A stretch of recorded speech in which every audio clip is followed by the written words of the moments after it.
الحمد لله والصلاة والسلام على رسول الله وعلى آله وأصحابه ومن والاه أما بعد كرمضان ከሚገኙ በረከቶችና ጥቅሞች አንዱ ቤተሰባዊ ትስስርን ማጠናከር።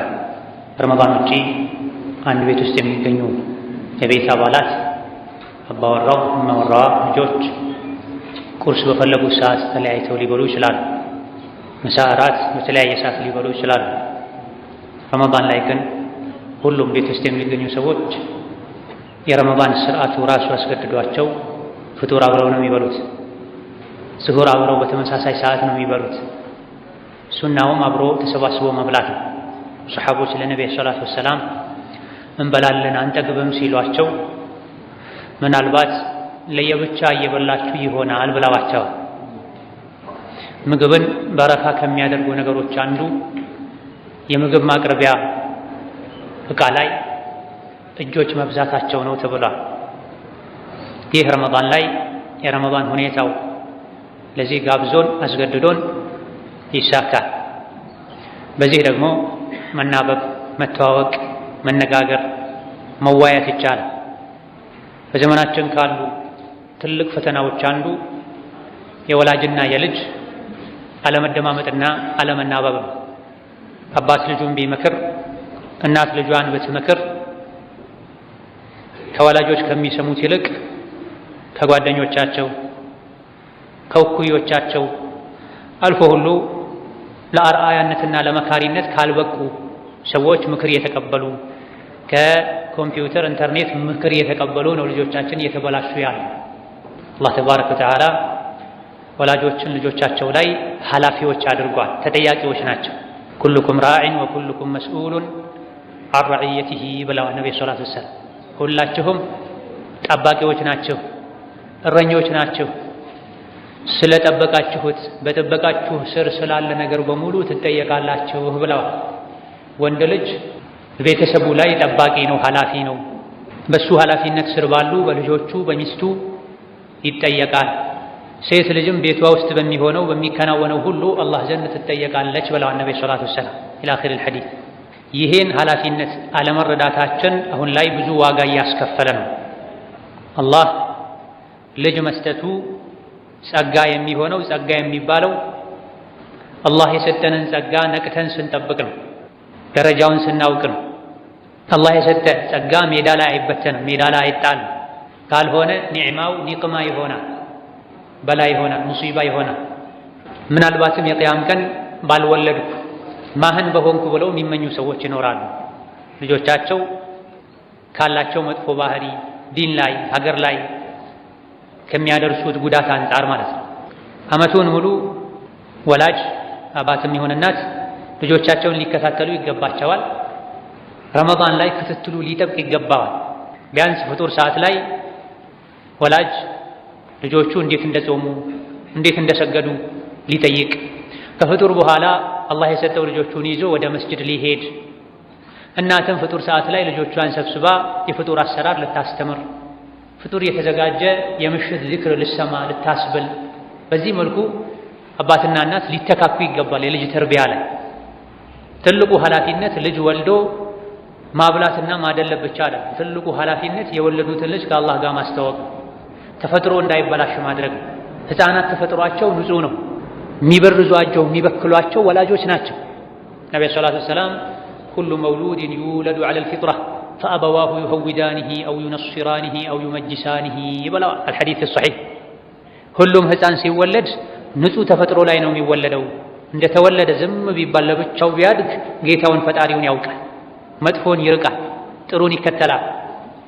ታዲያ ጣልቃ ገብተው ፈአበዋሁ አባት እናቱ ወይም ከሁለት አንዱ ዩሀውዳኒሂ ከተፈጥሮ እምነቱ አውጥተው ከመልካም ስነ ምግባሩ አርቀው ዩሀውዳኒሂ አጭበርባሪ አይሁድ ያደርጉታል። አው ዩነስራኒሂ ወይም ያገኘውን ደስ ያለውን የሚያመልክ ነስራኒ ያደርጉታል። አው ዩመጅሳኒሂ እሳት አምላኪ ከሆኑም እሳት አምላኪ ያደርጉታል። ቢድዓን የሚከተሉ ከሆነም የቢድዓን መንገድ ያሳዩታል። ከዚህና መሰል ሐዲሶች በመነሳት አልኢማም ኢብኑል ቀይም ወከዛሊከ ሐሰኑል በስሪ ንግግር መረዳት እንደሚቻለውም የልጆች መበላሸት አብዛኛ ሰበቡ ወላጆች ናቸው። ይሄ ግልጽ ሐዲስ ነው። ልጅ የሚወለደው ንጹህ ተፈጥሮ ላይ ሆኖ ነው። አባት እናቱ ናቸው መንገድ የሚያስቱት ብለዋል ነብዩ ሰለላሁ ዐለይሂ ወሰለም። ስለዚህ አባት እናት ክትትላቸው የተሟላ መሆን አለበት ልጃቸው ላይ። ምን በላህ፣ ምን ጠጣህ፣ ይሄ ተፈጥሮ አስገድዶን የምናደርገው ነው። ነገር ግን ዙህር የት ሰገድክ፣ ዙህር ስንት ሰዓት ሰገድሽ፣ ዐስር ስንት ሰዓት ሰገድክ፣ የት ሰገድክ፣ ዛሬ ጾምህን እንዴት ዋልክ፣ እንዴት አሳለፍክ፣ ስንት ጁዝ ቁርአን ቀራህ ካልተባለ ፍጡር ሰዓት ላይ፣ ስሁር ሰዓት ላይ፣ ራት ሰዓት ላይ ወላጆች እንኳን በቂ ክትትል ያደረጉ ልጆችን የሚያበላሹ ነገሮች በዝተዋል በዘመናችን። ትምህርት ቤቱ፣ መጫወቻ ሜዳው፣ ጓደኛው፣ ሚዲያው፣ ጎረቤቱ፣ እነዚህ ልጅ የሚያበላሹ ሰበቦች ናቸው። የወላጅ ቸልተኝነትና ግዴለሽነት ከታከለበት፣ የወላጅ ለዲን ትኩረት አለመስጠት ከተጨመረበት ልጆች ያለምንም ጥርጥር ይበላሻል። ነጭ ልብስ ናቸው ልጆች፣ ነጭ ወረቀት ናቸው። ነጭ ወረቀት፣ ነጭ ልብስ፣ ትንሽዬ ጥቁር ነገር እሱ ላይ ጎልቶ ይታያል። ለስላሳ ናቸው፣ ወደ አጠፏቸው ይጣጥፋሉ። ለማን ነው የሰጠኸው ልጅ? ለማን ነው የሰጠሽው ልጅ? ማብላት ማጠጣቱ እንደሆነ አፍበሉኝ ለቃሉ እንስሳትም ይችላሉ፣ ያደርጉታል። እንስሳት እንደወለዱ ልጆቻቸውን ዞር ብለው ያሸታሉ፣ ይታቀፋሉ፣ ያጠባሉ። ለሌላ እንስሳት ጠላት አውሬ የሆኑ እንኳ ለወለዱት ልጅ የእናትነት አንጀት አላቸው። አንበሳ፣ ነብር አድኖ ልጁን ያበላል፣ ልጁን አያስነካም። ሰማይ ላይ የሚበሩ አዋፋት ለልጆቻቸው ቤት ይሰራሉ፣ ጎጆ ይሰራሉ። ምግብ ለቅመው አምጥተው የጫጩቶቻቸው አፍ ውስጥ ይከታሉ። ማብላት ማጠጣቱ ብቻ ከሆነ እኛ ከነሱ በምን ተሻለን? ከነሱ የምንሻለው ልጆቻችንን የተፈጥሮ አላህ የሰጣቸውን የእስላም መንገድ እንዳይለቁ፣ መጥፎ ስነ ምግባር እንዳይለምዱ፣ ውሸት እንዳይለምዱ፣ ማጭበርበር እንዳይለምዱ፣ መስረቅ እንዳይለምዱ፣ ንጹህ ተፈጥሯቸው እንዳይቀየር ማድረግ ነው የኛ ግዴታ መሆን ያለበት። ይሄን ግን ብዙ ወላጅ እያደረገ አይደለም። አሁን ላይ እኔ አይደለሁም ይሄን የምለው፣ በስምንተኛው ክፍለ ዘመን የነበሩት አልኢማም ሸምሱዲን ኢብኑል ቀይም ረሕመቱላሂ ዐለይህ የልጆችን መበላሸት ምክንያቱን ስታጠናው አብዛኛው የልጅ መበላሸት መንስኤ ወላጅ ራሱ ነው ይላል። ኢብን አቢ ዱንያ ኪታቡል ዒያል በተሰኘው ክታባቸው ላይ እንደጠቀሱት ልጅ አይበላሽም ለመበላሸቱ ሰበብ አባት ቢሆን እንጂ ወይም በስነ ምግባሩ መበላሸት ወይም ወንጀል በመስራቱ ምክንያት ብለው ወንጀል መስራቴን በቤተሰቤ ጸባይ መቀየር አውቃለሁ ብለዋል አልፉዳይል ኢብኑ ዒያድ ረሕመቱላሂ ዐለይህ። ስለዚህ አብዛኛውን ጊዜ ለልጆች መበላሸት ሰበብ አድርገን እኛ የምናቀርበው ዘመኑ ነው። ዘመኑ ምን ያድርግ? ዘመን ሰዎች የሚተካኩበት ጊዜ ነው። እሱ ራሱ ነው ጊዜ። በዘመኑ ያሉ ሰዎች አብዛኞቹ ተበላሽተው ጊዜው ተበላሸ ሊባል ይችላል። ለጊዜው መበላሸትም መስተካከልም ሰበብ የምንሆነው እኛ ምድር ላይ የምንኖር ሰዎች ነው።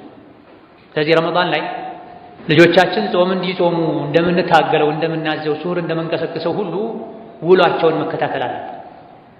ምሽታቸውን ማወቅ አለብን። የት ነው የሚያመሹት? ምን ላይ ነው የሚያመሹት? የሚያነቡት መጽሐፍ ምን ይመስላል? ሞባይላቸው ውስጥ ኮምፒውተራቸው ውስጥ ምንድን ነው የተሞላው? ቤታቸው ግድግዳ ላይ በተተከለው ቴሌቪዥን ዲሽ ምንድን ነው የሚያዩት? ጓደኛቸው ማን ነው? ምንድን ነው? ወዴት ነው የሚወስዳቸው? የማን አፍቃሪ የማን አድናቂ ናቸው የሚለውን ካልተከታተለን ነገ አላህ ዘንድ መዋረዳችን አይቀር። ልጆች አማና ናቸው፣ አላህ የሰጠን አደራ ናቸው። አላህ በሰጠን አማናና አደራ ደግሞ እንደሚጠይቀን ነግሮናል። ኢነላህ ያእሙሩኩም አን ቱአዱል አማናት ኢላ አህሊሃ። ልጆች አማና ናቸው። አማናው እንዴት ነው የሚጠበቀው? አኽላቃቸውን እምነታቸውን በመጠበቅ በማጠር እንዳይበላሹ በማድረግ። ወላጅ ከዋሸ ለልጆቹ ውሸት ትልቅነት። ወላጅ የሶላት ሰዓት ላይ ከተኛ ለነሱ መተኛት ዒባዳ ነው፣ ትልቅነት ነው የሚመስላቸው። አባታቸው ያደረገው ነገር ሁሉ ለነሱ ጀብድ ነው፣ ትልቅ ነገር። አባቴ እኮ ያደርጋል ይሉሃል። አስተማሪ እኮ ታደርጋለች ያደርጋል ይሉሃል። አርአያ ካጡ መጥፎ ነገር ሁሉ ጥሩ ይመስላቸው። ሊዳ ረመዳን ወር ካስተማረን ከሚያስተማረን ነገሮች አንዱ ቤተሰባዊ ትስስርን ግንኙነትን ማጥበቅና ማጠናከር። አሁን ላይ ግን የሚታየው የዚህ ተቃራኒ ነው። ፍጡር ሰዓት ላይ እንኳ ልጆቹ የት እንዳሉ የማያውቅ ወላጅ ብዙ ነው። እንዴት ጾመ፣ የት ዋለ፣ የተፈጠረ አያውቅም። ተራዊህ ሶላት ሰዓት ላይ የአላህ ባሮች እዚህ እየሰገዱ ወንጀል ለማራገፍ ከተለያየ ቦታ እየመጡ ቁርአን ተረጋግተው ማድመጥ እየጓጉ መስጂድ ይረበሻል፣ ግቢ ይረበሻል። የመስጂድ ዙሪያ ጦር ሜዳ ይሆናል። ይሄን የሚያደርጉት ቀን ጾመው የዋሉ ናቸው። አባት የት ሄዶ ነው? እናት የት ሄዳ ነው? የማን ልጆች ናቸው? የቅያም ቀን አላህ ይጠይቀናል። ያለምንም ጥርጥር አንተ ስትሰግድ ልጅህን ለምን አላሰገድክም ይልሃል። የእኛ ብቻ አወል ሶፍ መስገድ አይደለም። የኛ ብቻ ቁርአን ማድመጥ አይደለም። ልጅህስ የአብራክህ ክፋይ የሆነው የመገኘቱ ሰበብ የሆንከው ልጅሽ የት አለች? ቀኑን ሙሉ በምን መልኩ የት እንደዋለ እየጠየክ ነው? ከመዳፉ በላይ ከአቅሙ በላይ የሆነ ስልክ አሸክመኸው ስልኩ ላይ ምንድነው የያዘው? ምንድነው የሚያየው? ምንድነው የጫነው? እየጠየክ ነው። ከትምህርት ቤት ተጭኖበት የሚመጣውን መጥፎ አስተሳሰብ እምነት መቋቋም የሚችልበትን የሥነ ምግባር ትምህርት እየሰጠኸው ነው እየሰጠሽው ነው? እንጠይቃለን።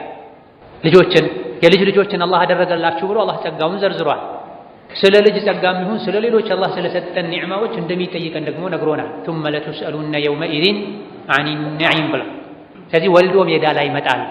ወልዶ ለቴሌቪዥንና ለካርቶን ፊልም መስጠት፣ ወልዶ ለሜዳ ማስረከብ ሳይሆን ወልዶ ለቁም ነገር ማብቃት፣ የአይን ማረፊያ የዲን የሀገር መኩሪያ የሚሆኑ ልጆችን ማፍራት መቻል። የዛን መንገድ እየተከተለን አይደል? ከአኼራው ውርደት በፊት ዱንያ ላይ ራሱ የሚያዋርዱ ልጆችን ያበዛን፣ የሚያሳፍሩ፣ አንገት የሚያስደፉ፣ ተደባድቦ ሰው የሚፈነክት፣ ሰጋጆችን የሚያስደነግጥ፣ ድንጋይ ወርውሮ የሰው መኪና የሚሰብር፣ የሰው ጥርስ የሚሰብር መስጂድ የሰላም የሰኪና የአደብ የስርዓት ማዕከል ነው መሆን የነበረበት። ነገር ግን በመስጂድ ስም ከቤት ወጥተው መስጂድ ግን አይሰጡም። ኻዲሞችን ተቆጣጣሪዎችን ሲያገኙ አላሁ አክበር ይላሉ። ተቆጣጣሪ ዞር ሲል ደግሞ ትተውት መረበሽ ይጀምራል። ይሄ ምን እንበለው? ብዙ ምክንያቶች ይኖሩታል። አንዱና ግንባር ቀደሙ ምክንያት እስማዕ ያ አብደላህ ወስመዒ ያ አመተላህ የወላጆች ቸልተኝነት። ከፍጡር ሰዓት ጀምሮ እስከ ተራዊሕ መልስ ድረስ ያንዳንዱ አባት ያንዳንዷ እናት ልጆቻቸውን እጃቸውን ይዘው ከአጠገባቸው ቢያሰግዱ ይሄ አይመጣም። ብዙ አባቶች ዘር ብለው አያዩ። ለራሳቸው ቴምር ቀምሰው ሶፍ እንዳይሞላብኝ ብለው ወደ መስጂድ ይሮጣሉ። ልጃቸው ደግሞ በሶላት ስም ከቤት ወጥቶ ከረምቡላ ቤት ይሄዳል። ድንጋይ ተሸክሞ ይዞራል። ዲን ላይ ይጫወታል። የመጨረሻው ተሸሁድ ላይ ሊያሰላም ሲል ኢማሙ መተው ቁጭ ብለው ለሰከንዶች ብቻ ተሸሁድ ቀርተው የሚያሰላምቱ አሉ። ቅድም እንደተባለው ተቆጣጣሪ ሲያገኙ ተክቢር የሚያደርጉ፣ ተቆጣጣሪው ሲሄድ ትተውት የሚጫወቱ ልጆች። አሁን ያለው ትውልድ እንደዚህ ከሆነ እኛ ያለን ለዲን ትንሽ ይቆረቆራል የሚባለው ወላጅ ያለው ትውልድ እንደዚህ ከሆነ ነገ ዲኑን ለማን ነው የምናስረክበው? መስጂዱን ለማን ነው የምናስረክበው? መድረሳውን ሒጃቡን ለማን ነው የምናስረክበው? የዚህ መፍትሄው ምንድን ነው? እያንዳንዱ ወላጅ ልጄ የት ነው ያለው እንደው መሆን የነበረበት ከእያንዳንዱ አባት 40-50 ዓመት ከሞላው አባት አጠገብ ልጁን ማየት ነበረበት። አንዳንዴ እገሌ የሚባል መስጂድ ይሻለኛል ብለው በገሌ መስጂድ ስም ይወጣሉ። ያሉት ግን መጫወቻ ቤት፣ ያሉት ግን አስፋልት ላይ መሽከርከር ላይ ነው። ይሄን ዛሬ ካላቆም ነው ሰማይም ላይ ምድርም ላይ ነገ ያስጠይቀናል፣ አይቀርም። አላህ ተባረከ ወተዓላ ሁሉንም ራዒ ኃላፊ በኃላፊነቱ ይገመግመዋል፣ አላህ ይጠይቀዋል ብሏል ነብዩ ሰለላሁ ዐለይሂ ወሰለም። ቁ አንፉሰኩም ወአህሊኩም ናራ፣ ራሳቸውንም ቤተሰቦቻቸውንም ልጆቻቸውንም ከእሳት ጠብቁ ብሎ ከእሳት ምን ጠብቀው በምንድን ነው? እነ አብዱላህ ብን አባስ እነ ዓሊ ብን አቢ ጣሊብ እነ ሙጃሂድ ሌሎችም ሰሓቦች ታቢዒዎች እንደፈሰሩት ዲንን በማስተማር አደብን አኽላቅን በማስተማር ከኳስ ከፊልም ከልፊያ ከድብደባ ፍቅር ይልቅ ውስጣቸው ላይ የአላህ ውዴታ እንዲኖር በማድረግ ነው ከእሳት ምን ጠብቃቸው። ይሄን ካላደረገን በሶላት ሰዓት ቅድም እንደተባለው እንዲያሾፉ አድርገን ከሆነ ያሳደግናቸው ለጀሃነም ነው የምናደልባቸው። ግን የሚያሳዝነው እነሱ ብቻ አይደሉም ወደ ጀሃነም የሚወርዱት። በአንድ ልጅ ምክንያት ቤተሰብ ወደ ጀሃነም ይወርዳል ተብሎ ከዙሪያው ያለ አባቱ፣ እናቱ፣ ወንድሙ፣ አጎቱ፣ አክስቱ። ምክንያቱም የአንድ ሰው መበላሸት ጎረቤትን ማህበረሰብን ያበላሻልና ሁሉም ተጠያቂዎች ይሆናል። አጎቴ ብሎ መጥቶ ሲስመው አንተ ሶላት አትሰግድም፣ አንቺ ሂጃብ አታደርጊም፣ አንቺ ከኒካህ በፊት ከወንድ ልጅ ጋር ትንከሰከሻለሽ አሉ። ዘር በሰላም አትበይኝ ማለት አለበት። አጎትነቱን እዚህ ጋር መጠቀም አለበት። ተጽዕኖ ማሳደር መቻል አለበት። እናትም እንደዚሁ አባትም እንደዚሁ። ነገር ግን ልጆች እንዲበላሹ የሚያደርጉ ለመበላሸት የሚያስፈልጉ ቁሳቁሶችን ሁሉ ገዝተው የሚያቀርቡ ደዩት ወላጆች። ሴት ልጁ ተኳኩላ ተገላልጣ የምትሄድበትን ዕቃ ገዝቶ የሚያመጣው አባት፣ ብር የሚሰጠው ሰው። እንደዛ ሆና ተውባ የ18 የ19 ዓመት ሴት ልጁ አብረው መኪና ውስጥ ስትሄድ አባት እንዲህ ብሎ እንኳን አይልም። ለምን ልጅ አይልም። ለማን ነው እንደዚህ ተኳኳልሽው አይልም። አደብ አያስተምርም ከልጅነቱ። 20 ዓመት 25 ዓመት ሲሆናት ስታፈጥበት ያኔ ነው ልጅ የተበላሸች የሚል። ልጁ ከ7 ከ8 ከ9 ዓመት ጀምሮ ካርቶን ፊልም ላይ የሚደረገውን ሁሉ መሬት ላይ ለማሳየት ሲጥር 13 14 15 ዓመቱ ሆኖ ምክር አልሰማም ሲል ጸጉሩ እንደፈለገ ሲቆርጥ ልብሱን እንደፈለገ ሲለብስ መብቴ ነው ብሎ የፈለገውን ጓደኛ ቤት ውስጥ ሲያስገባ ዝም ሲል ከርሞ 20 ዓመቱ ሞልቶ አልታዘዝም ሲለው ብር ከኪሱ ማውለቅ ሲጀምር ውጪ ማደር ሲጀምር ይሄኔ ነው አባት ከእንቅልፉ ይነቃል። በይነማ ተርቢያ መጀመር ያለበት ገና ትዳር ከመመስረት በፊት። የልጁ ጉዳይ ያሳሰበው ወላጅ የተርቢያ ጉዳይ ያሳሰበው ወላጅ ስራ መጀመር ያለበት ጋብቻ ከመመስረቱ በፊት ነው። ተኸየሩ ሊኑጠፊኩም ብለዋል ዑመር ኢብኑል ኸጣብ። ለዘር ፈሳሻችሁ ቦታ ምረጡ፣ ማህፀን ምረጡ ብለው።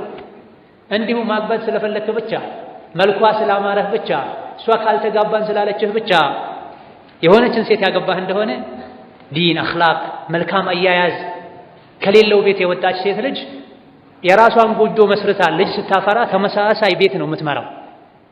ሴቷም እንደዚሁ ለትዳር ጠይቋት የመጣን ሁሉ ዝም ብላ ከተቀበለች አኽላቁን፣ አስተዳደጉን፣ ዲኑን ካላየች ቤት ውስጥ ሲደባደቡ ካየ የመሰረተው ቤት ላይ የሚነክሰው ድብድብ፣ ስድብ ቤት ውስጥ ሁሌ አላህ የሚጠላው ነገር የሚታይ የሚሰማ ከሆነ እሱም ቤት ሲጀምር ይሄን ነው የሚያደርገው። ልጆች የወላጆች ኮፒ ናቸው። ቢዳ ነገ አላህ ፊት ቆሜ እጠየቃለሁ የሚል በሙሉ በልጄ አላህ ይጠይቀኛል፣ ልጄ በለበሰው፣ ልጄ በበላው፣ ልጄ በተናገረው፣ ልጄ ባየው ትልልቅ ኮምፒውተሮችን ሞባይሎችን ገዝተው የኢንተርኔት ከፍለው ዋይፋይ ቤት ገጥመው ልጆቻቸውን የሚያበላሹ ወላጆች። እንዲሁ አይኑ እያየ ልጁ በየዕለቱ መጥፎ ለውጥ እየታየባት ለምንም አይሏል። ትምህርት ቁጭ ብለህ ተማር ማይሏል። ረመዳን ላይ እንደዚህ አይነት ነገሮች የበዙት ዓመቱን ሙሉ ልጆቻችን ችላ ስለምና ቢያንስ እንኳን ረመዳን ሸይጣን በታሰረበት ወር ላይ ካፍር በሚሰልምበት ወር ላይ የኛ ልጆች መስጂድ መምራት ነበረባቸው፣ ቁርአን ደጋግሞ ማክተም ነበረባቸው። ነገር ግን መስጂድ ውስጥ በተከበረው ወር ውስጥ በተከበረው በአላህ ቤት ውስጥ ውጪ የለመዱትን 11 ወር ሙሉ ሲተገብሩት የቆዩትን መስጂድ ውስጥ ተኝተው ፊልም ያዩ፣ ተራዊህ እየተሰገደ አይፓድ ይዘው መጥተው ፊልም ያዩ። ገይራ ሊኖረን ውስጣችን ላይ ለዲን ልንቆጣ፣ ለአላህ ልንቆጣ፣ ለዲን ድንበር ሲጣስ ልንቆጣ ይገባል። ቤት ውስጥ አንድ ብርጭቆ ቢሰበር ወይ መኪና ቢፋቅ ያዙ ልቀቁኝ ይላሉ ብዙ ወላጆች። ነገር ግን ልጁ አህዋሉ እየተበላሸ፣ አኽላቁ እየተበላሸ፣ አይኑ እያየ ሲበላሽ፣ ጋጠወጥ የሆነ አስተዳደግ እያደገ ምንም አይመስላቸው። ስለዚህ ይሄን ዓመቱ ሙሉ ማስተካከል መገምገም ባንችል ረመዳን ላይ ይሄን ልንገመግም ይገባል። ይሄን ልናስተካክል ይገባል፣ ልንፈትሽ ይገባል። የዲን ስም ይጠፋል፣ የመስጂዶች ክብር ይነካል። ልጆቻችን ሰብስበን ይዘን ተራዊህ መስጂድ በስርዓቱ መስገድ ካልቻለን የሚገባው የሚሻለው ከልጆች ጋር ቤት መስገድ። ኢሻ ሶላት ሰግደህ ቤት ገብተህ ተራዊህ በጀማዓ ስገድ። ሐፊዝ ካልሆን ቁርአን ያየ ስገድ። በአንተ በኩል በአንተ ልጅ በኩል ሰዎች ላይ የሚደርስን ጥቃት ማስቀረት ሱና ሶላት ሰግዶ ከሚገኘው አጅር ይበልጣል ይሻል። ነገር ግን እዚህ መሄድም አያስፈልገንም። አላህን ተባረከ ወተዓላ አስተካክለኝ ልጄን ማስተካከልልን ብለን ከለመን በየቀኑ በየሰዓቱ የልጆቻችንን ሁኔታ ከተከታተለ ልጆቻችን እንዲበላሹ የሚያደርጉ ዋና ዋና ሰበብ የሚባሉ ነገሮች አሉ። ክፍት ጊዜያቸውን በጥሩ ነገር መምላት፣ ለልጆች ፕሮግራም ማውጣት፣ ከትምህርት ቤት እንደመጡ ቁርአን እንዲቀሩ፣ መጽሐፍ እንዲያነቡ፣ ትምህርታቸውን እንዲያጠኑ፣ ቁርአን እንዲሐፍዙ፣ መድረሳ እንዲሄዱ፣ መስጂድ እንዲሄዱ፣ ቴሌቪዥን ላይ የሚያሳልፉትን 2፣ 3፣ 4 ሰዓት በኸይር ነገር እንዲያሳልፉት ማድረግ ከቻልክ፣ ጓደኛ ከመረጥክላቸው፣ ቤት ውስጥ በተተከለው ቴሌቪዥን መጥፎ ነገር እንዳይታይ ካደረክ፣ መቆጣጠር ካልቻልክ ካስወጣኸው፣ በኢንተርኔት አማካኝነት ቆሻሻ ነገር እንዳያዩ ካደረክ፣ እናትና አባት ተግባብተው ከኖሩ ግጭት ጸብ እንኳ ቢኖር ጓዳ ውስጥ ካደረጉት ልጆች ይስተካከላል። በተፈጥሯቸው ገር ናቸው፣ ለስላሳ ናቸው። ወደ አጠፏቸው ይታጠፋሉ፣ ወደ መሯቸው ይመራሉ ብለን ባትናገሩ እንኳ ቤት ውስጥ ጥሩ አየር ካለ ልጆች ይስተካከላሉ። ብዙ ቤቶች እኮ እሳት ሆነው እስር ቤት ሆነው ነው አንድም ልጆች ውጭ ወጥተው ባልተፈቀደ መልኩ መተንፈስ የሚሞክሩት። አባት ባገኘው አጋጣሚ ልጁን በብረት በስለት የሚደበድብ ከሆነ፣ እናት ልጇን ሁሌ የምጨቀጭቅና መታመናጭቅ በጥፊ መትመታ ከሆነ ቤቱ እስር ቤት ከሆነባቸው ውጭ መውጣታቸው የማይቀር።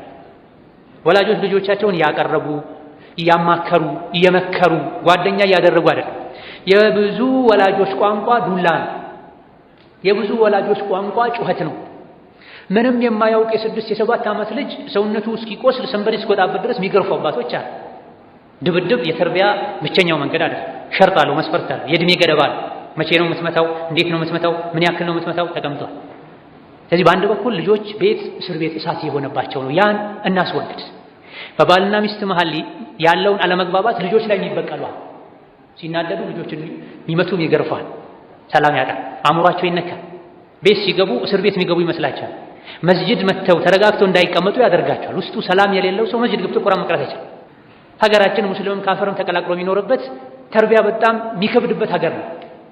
ብዙ ሰው ለተርቢያ ግንዛቤ የለው። ስለ ተርቢያ ሁሉም በመሰለው መንገድ ነው ተርቢያ የሚያደርገው። በይነማ ነብዩ ሰለላሁ ዐለይሂ ወሰለም የተርቢያ መንገድ ቀርጸውልን ሳለ ቁርአን የተርቢያ መንገድ ቀርጾልን ሳለ ማለት ስለ ልጆቻችን ማሰብ መጨነቅ አለብን።